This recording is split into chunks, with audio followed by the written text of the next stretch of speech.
Hi hello. ഇന്ന് നമ്മളൊരു variety മാമ്പഴ ജ്യൂസ് ഉണ്ടാക്കാൻ പോവാന്നേ. വെറൈറ്റി എന്തുവാണെന്ന് ഞാൻ കാണിക്കാം. ആദ്യം ഞാൻ ഈ മാങ്ങയൊക്കെ ഒന്ന് ചിത്തി അരിഞ്ഞു കൊണ്ടുവന്നിട്ട് ദേ മിക്സിക്കകത്തിട്ടൊന്ന് അടിക്കട്ടെ. അപ്പം ഞാൻ ദേ മാങ്ങയൊക്കെ നല്ലതായിട്ട് ചിത്തി അരിഞ്ഞെടുത്തു. നാരൊന്നും അധികമുള്ള മാങ്ങയല്ലേ, നല്ല മധുരമൊക്കെ ഉണ്ട്.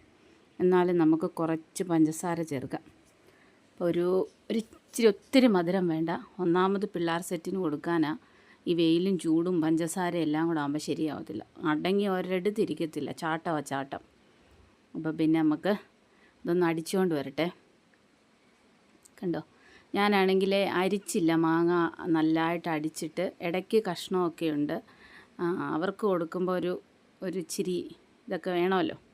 അപ്പോൾ അതുകൊണ്ടേ നമ്മൾ ഇത്രയും വില കൊടുത്ത്, ഒന്നാമത് ഭയങ്കര വില മാങ്ങയ്ക്കൊക്കെ, എന്നിട്ടാണ് വെറുതെ അടിച്ചിട്ട് അതിൻ്റെ സത്തെല്ലാം കളയുന്നേ.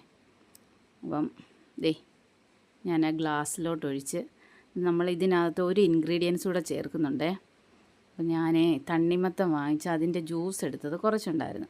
അപ്പം അതും കൂടെ ഈ മാമ്പഴ ജ്യൂസിൻ്റെ മുകളിലോട്ട് ഒഴിക്കുക. അപ്പം രണ്ടിനും രണ്ട് ടേസ്റ്റാണ്, പക്ഷേ അവന്മാർക്ക് കൊടുത്താൽ അവന്മാരങ്ങ് കുടിച്ചോളും. അപ്പം തണ്ണിമത്തം തന്നെ ജ്യൂസാക്കാനും ഇല്ല, അത് ഇച്ചിരിയേ ഉള്ളായിരുന്നു. അപ്പം ഞാനോർത്ത് ഇങ്ങനെ കൊടുക്കാം, കാണുമ്പോൾ ഒരു കളർഫുള്ളും ഉണ്ട്, അവർക്ക് ഇഷ്ടപ്പെടുകയും ചെയ്യും.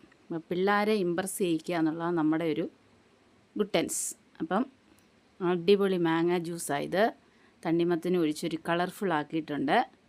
അപ്പം ഞാൻ വേറൊരു വീഡിയോ ആയിട്ട് എളുപ്പം വരാം. അപ്പോൾ എല്ലാവർക്കും ഇഷ്ടപ്പെട്ടെന്ന് വിചാരിക്കുന്നു. Okay, thank you.